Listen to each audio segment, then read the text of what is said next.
On Veterans Day, we pause to remember and honor the enduring sacrifice of our men and women in uniform and their families, the bravery they showed in service to our nation, and the unwavering responsibility that we have to them when they return from war.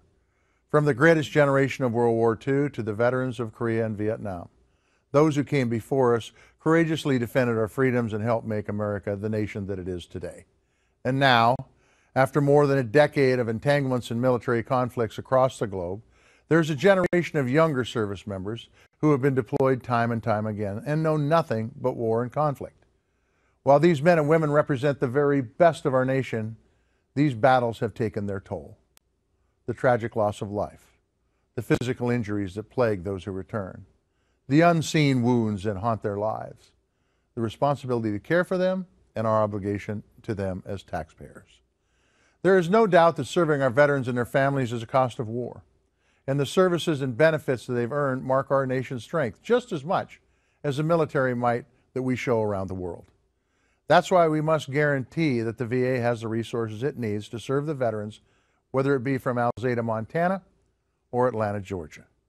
And when it doesn't make sense for a veteran to go to the VA, we must ensure that they have timely access to care in their communities, no matter where they live. In our quest to deliver on those promises, we cannot let those who want to privatize the VA prevail. Privatization is not just expensive, it's a shirking of our responsibility as a nation.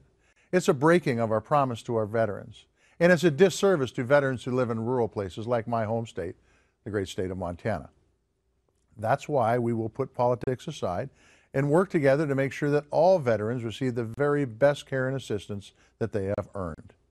When veterans suffer from the unseen wounds of war, we must ensure that they can access mental health care. And we must do whatever it takes to end the unacceptable and heartbreaking frequency of suicide. When our military men and women want a better education, we must ensure that they can earn a degree. When our veterans are ready to transition from military service to civilian life, we must ensure that they have good paying jobs and a place to call home. And when our veterans get lost in the VA bureaucracy, we must hold our government accountable to deliver. Honoring the men and women who serve us is not a partisan issue. It's a bipartisan responsibility. God bless our men and women in uniform, both past, present, and future, on this Veterans Day and every day.